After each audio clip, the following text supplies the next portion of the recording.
আসসালামু আলাইকুম শিক্ষার্থীরা, আজকের বিষয় গণিত। আমরা নবম অধ্যায় আলোচনা করতেছি গত কয়েকদিন ধরে। আজকে আমরা সেই নবম অধ্যায় আলোচনা করব। ত্রিকোণমিতিক অনুপাত অনুশীলনী 9-1 পরীক্ষার্থীদের সিলেবাসের নবম অধ্যায় অন্তর্ভুক্ত রয়েছে, সেই জন্য আমরা এটা একটু ভালো করে করব, যেহেতু তোমাদের এই ত্রিকোণমিতির উপরে শুধু নবম অধ্যায়টাই আছে। আর আগের সিলেবাস অনুসারে এটার সাথে পরিমিতি ছিল, এখন পরিমিতিটা নাই। দশম অধ্যায় ছিল, সেটাও নাই, শুধু নবম অধ্যায়। এই জন্য আমরা এই অধ্যায়টা ভালো করে করব। আজকের পাঠ উদাহরণ 11। দেখো প্রশ্নটা, tan theta plus sine theta সমান M, tan theta minus sine theta সমান এন হলে প্রমাণ করো যে M square minus N square equal 4√mn। উদাহরণের প্রশ্নের থেকে আমি একটু পরিবর্তন করে দিয়েছি, এখানে mn দিয়েছি, প্রশ্নে ছিল ab। আর কোনটা কোণের মানটা, যেটা কোণ হিসাবে আমরা ব্যবহার করতেছি থিটা, এটা আমাদের প্রশ্নে ছিল a দিয়ে। এরকম বিভিন্ন রকম বর্ণ পরিবর্তন হইতে পারে। তো প্রথমে আমরা প্রমাণের শুরুতে লিখে নিব যে আমাদের যে মানগুলি দেওয়া আছে ten theta plus sine theta সমান m, ten theta minus sine theta সমান n। অর্থাৎ একটা প্লাসে মান, একটা মাইনাস দিয়ে মান দেওয়া আছে। আমাদের প্রমাণ করতে হবে m square minus N square equal to 4√mn। এখন আমরা যদি লেফট সাইড দড়ি করি, রাইট সাইড নিয়ে আসি, তাও হবে।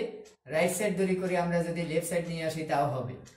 তো আমরা সাধারণত রুট চিহ্ন থাকলে এটাকে উঠিয়ে দেওয়ার অভ্যাসটা আমাদের বেশি। আমরা রুটটা উঠাই দিতে সহজে আমরা করতে পারি।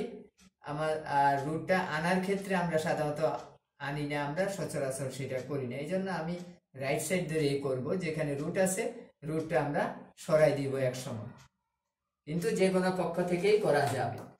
তো রাইট সাইডে আছে 4√mn। আমরা প্রথমে এম এবং এন এর যে মান দেওয়া আছে সেই মানগুলি আমরা লিখব।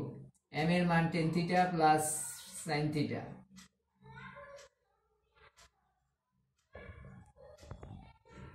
ব্র্যাকেট অবশ্যই দিতে হবে যেহেতু প্লাস চিহ্ন মাইনাস চিহ্ন আছে রাশির মধ্যে। এন এর মান হচ্ছে tan theta minus sine theta.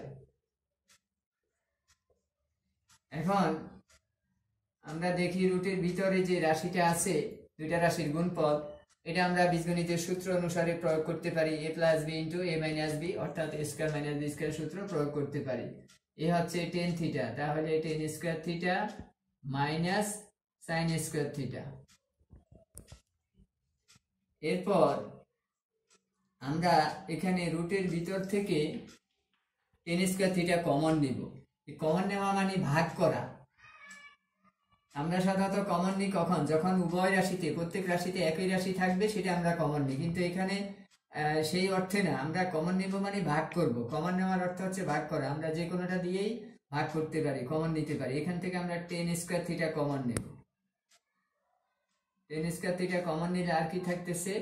Tan square থিটাকে টেন স্কোয়ার থিটা দিয়ে ভাগ দিলে 1 হবে, মাইনাস সাইন স্কোয়ার থিটাকে টেন স্কোয়ার থিটা দিয়ে ভাগ দিতে হবে।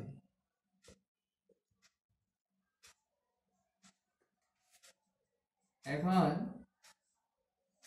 রুটের ভিতরে এখানে যে ভগ্নাংশ আছে এটাকে আমরা সরল করব।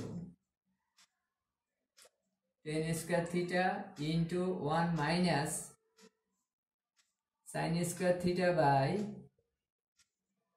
Tan square theta. Tan square theta সমান আমরা জানি টেন থিটা সমান আমরা জানি sine theta by cos theta. তাহলে টেন স্কোয়ার থিটা সমান sine square theta by cos square theta.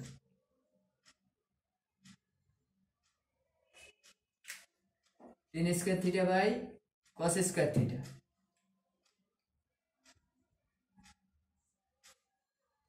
এরপর এই ডাবল ভগ্নাংশ আমরা ভেঙে দিব। Equal to 4√10 square theta into 1 minus sine square theta into গুণ দিলে এটা ভাগ চিহ্ন, যখন আমরা ভাগ চিহ্নকে গুণ চিহ্ন দিব তাহলে হরের ভগ্নাংশটা উল্টে যাবে, cos square theta by sin square theta. এখন এই sin স্কয়ার থিটা কাটা যাবে, থাকবে 4√10 square theta into 1 minus cos square theta. 1 minus cos square থিটার পরিবর্তে আমরা লিখতে পারি sin স্কয়ার থিটা। ত্রিকোণমিতিক অবেদ থেকে আমরা যে অবেদ দেখেছি সেখান থেকে আমরা এই মানটা দিতে পারি, 10 square theta into 1 minus cos square থিটার পরিবর্তে sin স্কয়ার থিটা। এখন 10 এর উপর স্কয়ার আছে, sin এর উপরও স্কয়ার আছে, তাহলে আমরা একবারে স্কয়ার দিতে পারি, 10 theta sin theta whole square. এখন স্কয়ার এবং রুট উঠে যাবে, তাহলে কি থাকবে 4 10 থিটা sin থিটা। এখন আমরা এখানে বীজগণিতের সূত্র প্রয়োগ করব, সেই সূত্রটা হচ্ছে 4ab সূত্র। 4ab, এ হচ্ছে 10 থিটা, বি হচ্ছে sin থিটা, তাহলে 4ab সূত্র হচ্ছে a plus B whole square minus a minus B whole square. A হচ্ছে 10 থিটা প্লাস বি হচ্ছে sin theta, a plus B whole square minus a minus B whole square, অর্থাৎ 10 theta minus sin theta whole square. এখন আমরা আবার মান বসাবো, প্রশ্নে যে দেওয়া আছে 10 থিটা প্লাস sin থিটার পরিবর্তে কি দেওয়া আছে আমাদের এখানে m দেওয়া আছে, তাহলে m square minus 10 theta minus sin থিটার পরিবর্তে দেওয়া আছে n, তাহলে n স্কয়ার। তাহলে আমাদের লেফট সাইডে কি ছিল m square minus n square, সেটাই চলে আসছে, আমরা রাইট সাইড ধরি লেফট সাইড নিয়ে আসছি, তাহলে আমরা লিখতে পারি ইকুয়াল টু লেফট সাইড প্রমাণিত, PROVED প্রুভড। এখন আমরা দেখব এই প্রশ্নটা কিভাবে আরেকটু পরিবর্তন হয়ে আসতে পারে, তখন আমরা কিভাবে সেটা সমাধান করব। দেখো প্রশ্নের মধ্যে যে প্রশ্নটা আছে, প্রমাণ করো যে m square minus n square equal to 4√mn। এখানে যদি উভয় পক্ষকে বর্গ করে দেওয়া হয় তাহলে কি ঘটবে? উভয় পক্ষকে যদি বর্গ করা হয়, এই রাশিটার উভয় পক্ষকে বর্গ করা হয়, তাহলে কি আসবে m square minus n square whole square, আর ডাইন পাশে আসবে 4 এর বর্গ করলে 16, আর বর্গ করলে রুটটা উঠে গিয়ে mn থাকবে 16mn। এখন এইভাবে যদি পরীক্ষায় আসে তাহলে কিভাবে কাজ করব সেটা দেখো।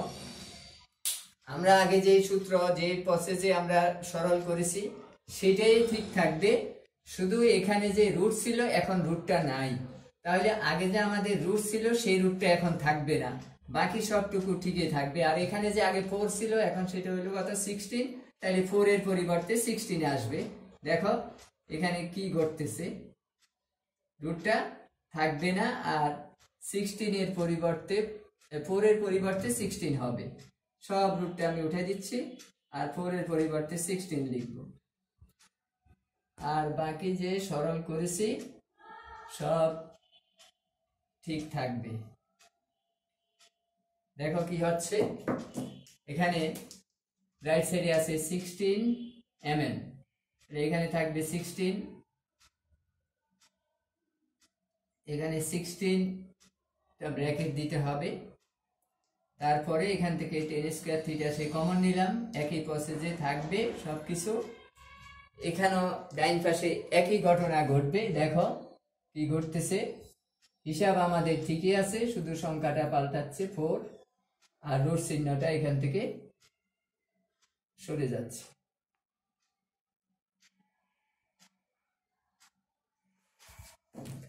তাহলে এখানে কি আছে 16, এখানে 16, এখানেও 16। এখন এখানে আছে 16 10 square theta sin square theta. এখন এই 16 কে যদি আমি স্কয়ারের মধ্যে দিই তাহলে হবে 4, তাহলে 4 10 theta sin theta whole square, 4 tan theta sin theta whole square, এই অংশটা লাগবে না। তাহলে রুটের এই যে ভিতরে ব্র্যাকেটের ভিতরে 4ab সূত্র, তাহলে a plus B whole square minus a minus B whole square, আর আগে থেকে যে স্কোয়ারটা আছে সেটা সেকেন্ড ব্র্যাকেট দিয়ে আমরা বাইরে স্কোয়ারটা দিতে পারি। তারপর কি হবে, এটার মান বসালাম m square tan theta minus sin থিটার পর n স্কোয়ার, আর বাইরে যে হোল স্কোয়ার আছে সেটার উপরে হোল স্কোয়ার দিলাম। এখন দেখো লেফট সাইড আসছে কিনা m square minus n square whole square, এই যে m square minus n square whole square.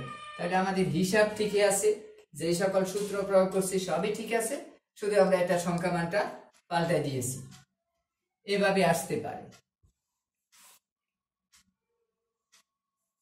এছাড়া আরেকটু দেখাচ্ছি, আরেকটু অন্যভাবে আসতে পারে। যেমন এখানে m square minus n square যদি আমরা সূত্র লিখি a square minus b square সূত্র a plus b into a minus b, তাহলে এভাবে প্রমাণ আসতে পারে m প্লাস n টা বাম দিকে রাখলে আর ডাইন পাশে যদি m মাইনাস n দিয়ে ভাগ করে দিই, তাহলে এভাবে আসতে পারে 4√mn। অথবা এই পাশে যদি আমি রাখি m মাইনাস n, ডাইন পাশে হবে হরে m প্লাস n, পরে থাকবে 4√mn। এই সবগুলির ক্ষেত্রে একই নিয়ম আমরা প্রয়োগ করব, একইভাবে আমরা কাজ করব, হিসাব যেভাবে করছি এইভাবে করব। আমরা আলাদা 4√mn এর মান বের করে নিয়ে তারপরে m মাইনাস n এর মান দিয়ে বা m প্লাস n এর মান দিয়ে আমরা ভাগ করতে পারি। ভাগ করলে আমাদের দুই পক্ষ সমান চলে আসবে। এখন এই প্রসেসে আসলে আমরা প্রথমে m প্লাস n আর m মাইনাস n এই দুইটার মান আমরা আগে বের করে নিব। অর্থাৎ আমাদের যে দুইটা রাশি দেওয়া আছে সেই দুইটা রাশি একবার যোগ করব আর একবার বিয়োগ করব। তো যোগ করলে আসবে m প্লাস n সমান কি আসবে, m আর n যোগ করলে এখানে minus sin theta plus sin theta কাটা যাবে, 2 tan থিটা আসবে। আবার যদি আমি m মাইনাস n বিয়োগ করি তাহলে কি আসবে, tan থিটা মাইনাস হবে কাটা যাবে, আর sin থিটা যোগ করলে হবে 2 sin থিটা। তাহলে এইভাবে প্রশ্ন আসলে আমরা আগে ওই দুইটা রাশি যোগ করব এবং বিয়োগ করব। এরপর আগের অঙ্ক যেভাবে আমরা সমাধান করেছি, প্রমাণ করেছি, যে সকল সূত্র প্রয়োগ করছি সবকিছু ঠিকই থাকবে, শুধু লবের মানকে হরের মান দিয়ে ভাগ দিব আর বাম পাশের মান তো বেরিয়ে আসছে, তাহলে দুই পক্ষ সমান হবে। এইভাবে প্রশ্ন আসতে পারে। আজকে এখানে শেষ করছি, সবাইকে ধন্যবাদ।